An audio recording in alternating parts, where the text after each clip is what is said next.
Hello, it says I'm live. Hi, explorers. I am Jessica, and today on Exploring the Local Life, I am going to encourage you to RV now and not to wait until everything is perfect. And I'm just going to be honest here. I am a little bit nervous about this because it is something that might get people upset or I don't know, people might not be comfortable. There are circumstances and situations where you're like, I can't RV now. And, what I want to tell you is that there's never going to be the right time to go RVing, not something as drastic as full-time RVing. It's just, there's always going to be something that comes up. So I want to talk about one of the most common ones that come up and why you should really just ignore them and come up with a plan and go RVing. And I see that John is online and Islander Sun is on here. It says we are. I don't know if that means if we are live or if you are RVing already, RVing now. And of course, always, yes. Hey, Mark. That's our patron, Mark from Austin, Texas. Absolutely always chime in and say where you're coming from. And I'm going to get started. So one of the very first things that comes up is, well, you know what? I work. I can't go RVing now. Like, I have to wait till I'm retired. I have to wait till that golden time of my life when I can finally stop working and go and do what I want to do, which may be RVing for you. And it probably is if you're tuning into this live. And, I don't want to discourage you if you are in a job that you absolutely love, that you do have plenty of time while you're working to take vacations and travel. And it's just like a fantastic life that you enjoy. Absolutely keep doing that. Wait till retirement, whatever. But that is not always the case for people. Some people are just trudging through a job that they hate to get to retirement. And that's really no way to live. You're going to wait till you're 65. I mean, how many years is that? Like 40 something years or more of your life, of your probably healthiest years, to wait till retirement, to be, all that misery. Hopefully it will mean though that after you trudge through all that you will enjoy those retirement years, but you could probably have bypassed a lot of that. I work and I'm able to RV. I do work part-time, but I do get to work from the RV and I do get to travel and I do explore in the local life and I make some income from that, from ad revenue and from other things. So there's other ways than just, trudging through all of that to get to that golden retirement age. I just want you to consider that if it's something that has been in you that you're like, I don't want to wait till retirement to do this, find a way. There's ways to either continue working or maybe you can take an early retirement or maybe you can just take like a sabbatical, save up some money, take a year off, travel then, and then see if you're ready to go back. It doesn't mean it has to be like, a forever thing. It just needs to be something that resonates within you and that'll get you to that awesome, happy, satisfied place where you deserve to be. And I'm going to take a moment because there are people chiming in. John says that we're cool. We've had our problems with our slide. He showed us the truth. And yes, we're teaching you guys how to use the honey wagon. That's right. We always come in here and we do share from our hearts and from our own experiences. So thank you. And let's see, Leo's joining in from Houston. And Ted, hey, from Edgewood, Kentucky. Awesome, just completed 72 days on the road. Congratulations, that's awesome. And hey, Josh, thank you for joining us. And my air conditioner just turned off, so there is gonna be a difference in the sound here. Another thing that people always say to us is, well, I wanna go RVing, but I've got kids. Hello, we do too. I actually had a conversation when we were getting ready to leave our house and move into the RV. I called and canceled our internet, And the guy's like, oh, well, if you're moving, you can take it with you. You don't have to cancel. And I was like, well, we're actually going to be not living in a house or whatever. We're going to be RVing full time. And the guy was like, oh my gosh, that sounds so great, but I've got kids. I was like, yeah, we do too. We have 2 kids. And he just sort of stopped talking because we're very much trained into this idea that, we have to be somewhere. The kids have to be in school. They have to be in all the after school activities. They have to go to summer camp. They have to do all these things. They don't have to. I'm not saying that that is like a horrible thing. I'm not saying any of those. But if you don't feel that it's right for your family, if you have this calling of having your children with you for going out and, learning hands on, experiencing all of these histories, yeah, you can get information in a textbook. And certainly, of course, if you're going to be able to, have an expert and teacher in this case, like, talking to your children while they're in school, there is learning that happens there. I'm not saying that, but it doesn't compare to like the feelings and the emotions of being there while learning. It becomes a part of them. It becomes a lot more of a natural way to take in information, to learn and grow, than if you're having somebody just sort of like toss information at you when you might not either be ready for it or where you might not have an interest. It's kind of hard not to be interested in, like, I don't know, learning about Gettysburg when you're standing in Gettysburg and you're looking at the monuments. It's an obvious, it's right there. You're living it and it becomes a part of you. And, again, this isn't a forever thing. You don't necessarily have to like take the kids out and never go back to school or anything like that. Take a year, take some time, you know. It doesn't have to be an all or nothing thing. But again, if it's something that's calling for you and you just know it is right for you, make a way to have it happen. There's ways to do it. Let's see. Josh is asking, how many states have we been able to visit while RVing? Oh man, my map is outside. Oh boy, that's gonna take me a minute. Robert, if you are watching, he's not here right now, but if he's watching, let me see. Let me message him. I know, right? This is part of the thing with lives. I'm gonna ask him real quick. Hear me typing, right? All right. Because off the top of my head, I don't know. I'd have to go and like research it. Ah, there we go. He came in. He says 24 or so. Let's see. John says, don't you believe it, Ma? I'm going to tell you like this. You learn more on the road than you would learn in a classroom. I agree. It's a different kind of learning. It becomes a part of you. And John's saying that you learn more on the road because when they go to museums and to other places where they're going to make more friends and they learn more faster and they are better, well-rounded. Agreed, and they're not just surrounded by kids that are bracketed in their own age group. They're meeting children that are older, children that are younger. They're meeting adults. They're getting all these different, communication and social skills, which a lot of people are concerned about social skills. Not a problem. When you're on the road, you meet people all the time. It's fantastic. So another thing that holds people back is other people's opinions. They're afraid of what other people are going to think. And this is a really hard one. Sometimes even in this life, Robert and I sometimes struggle with it too, where we have these, incoming like, oh my gosh, other people think we should be having a house. Maybe we should, whatever. But it did not stop us from taking the leap, and it's not stopped us from going and RVing, because in our hearts, we know that for right now, this is exactly what we need to be doing. Not every day is all perfect. We have days when we're like, man, it'd be really great to have a house and to have a laundry room. I always bring up laundry. You guys know this. But I remember being in the house and I remember wanting and longing to be somewhere other than the house. And RVing full time, living in an RV has really given us that ability. We kind of move around and look out the window and there's something else. It doesn't mean that we don't do laundry. It doesn't mean we don't do dishes. It doesn't mean we don't have chores. It doesn't mean we don't work. It means just that it's a different kind of being.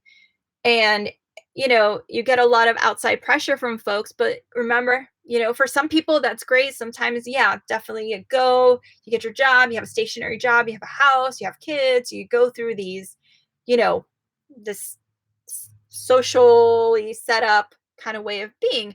And that's fine if that is like okay with you. Like if you are happy there, if you're enjoying it, if you feel like that is not for you and you feel like, you could be doing something more, forget what those other people are telling you and go chase after that thing. Don't let it hold you back at all, please, because then one day you're going to wake up and it's going to be too late and you don't want to be in that spot. We all have one life. This is our opportunity to do it, to live it for real.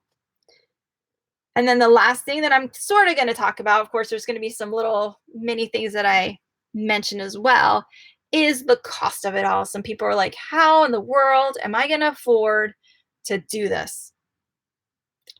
And let me just tell you, there's different ways. If you have a whole heck of a lot of money, then that probably isn't even a question that you have, but go out and spend your money and do your stuff and you don't have to consider it. But if you are on a smaller budget, or if you're saving up a certain amount of money and then thinking about later, like finding work on along the way or something, then you might have to start off with a budget. But there's a lot of ways to save on camping fees, just avoid those big resorts. If you stay somewhere like monthly, that right there will save you a couple $100. There's different memberships like Thousand Trails, there's Passport America. All those will save you on campground costs. And then, of course, there's the all-time favorite of ours that we're going to try to do a lot more because we've got a composting toilet, which we haven't installed, but we will, is boondocking. And generally speaking, boondocking is free. You do have to pay if you're running a generator, gas for that. And there's other associated costs that come along with it, but it's never going to be as much as a campground at all, unless you find like a $10 or a free campground, which there aren't too many of those around. But what I'm saying is you can figure this out. There are ways to either finance your travels, and by that I don't mean go into debt for it. I mean to work amp or get a remote job, be able to take your job on the road. And then, of course, budgeting, staying somewhere that doesn't cost as much, or boondocking. So I'm going to read the comments real quick, and then I'm going to add the last little caveats to all the stuff I'm saying. So Mark is asking, what is our show going to be about on ENTV? It's called Exploring the Local Life, and it is going to show Robert and I really, really disconnecting from our current. This is our cat Bart. He doesn't know I'm doing a YouTube live, so he's trying to say hello. But it's about, right now, Robert has a job that he cannot travel from. He does work 4 days on and then he's 4 days off. But those 4 days that he's working, he's in the office. He cannot like telework that at all, ever. So the show is going to be about, what do we do? How do we do this RVing? How do we travel all the United States, maybe go off, other countries? How do we do this? How do we move from Robert being in that job that he can't travel in to a job where he can, or just that transition? So we don't actually even know, because it's unfolding. It's currently unfolding. It's part of our life. It's part of our journey, and the show will take you along with that journey to watch us and see us succeed at it, to encourage you guys to also, that you can also do it if it is your heart's desires. Let's see what's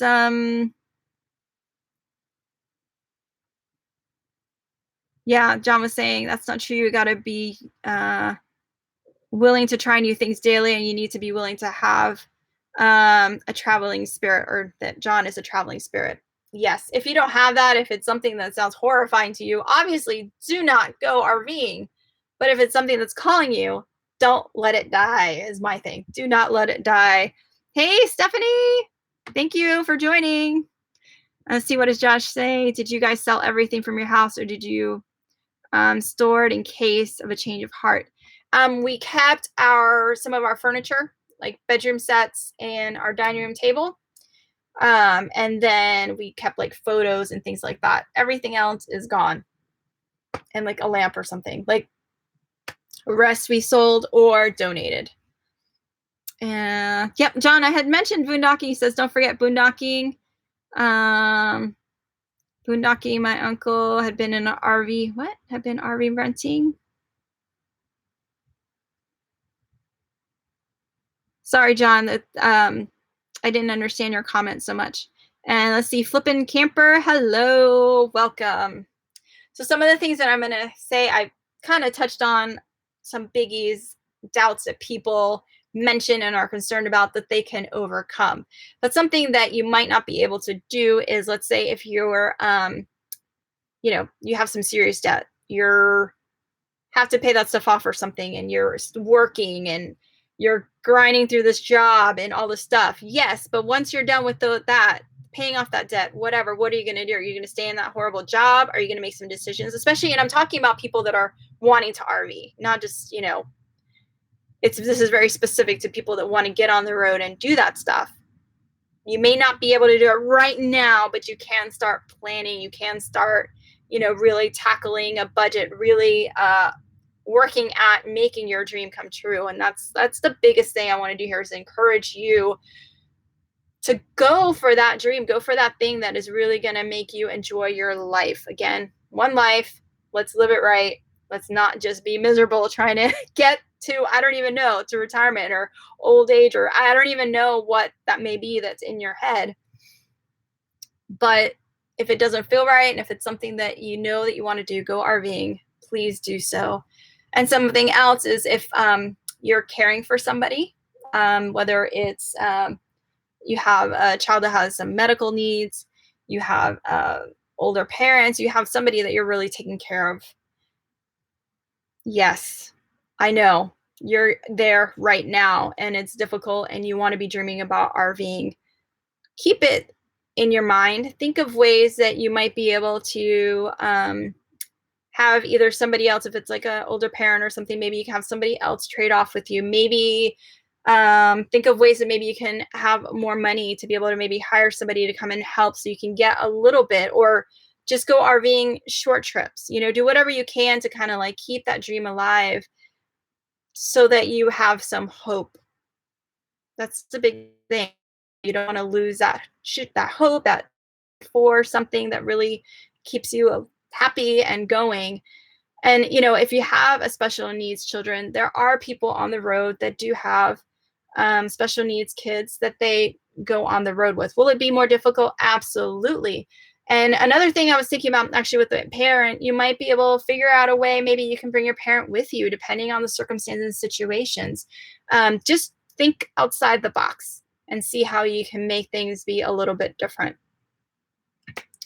Let's see what else. Stephanie, I know. Thank you for joining. Stephanie is my cousin.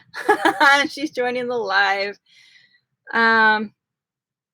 Let's see. What did you say? Flippin' camper, you're stuck working like a slave, but I'm free in my RV. What do you mean? Does that mean that you're still working even though you hate it, but you're at least working in your RV? That's kind of how I am. I don't know if anybody from work is watching. Hi. But I don't really enjoy my job, but I do enjoy the freedom that it gives me. Obviously, it helps me pay the bills and have fun. And, I wouldn't be able to travel and do the things I do without that job at this time.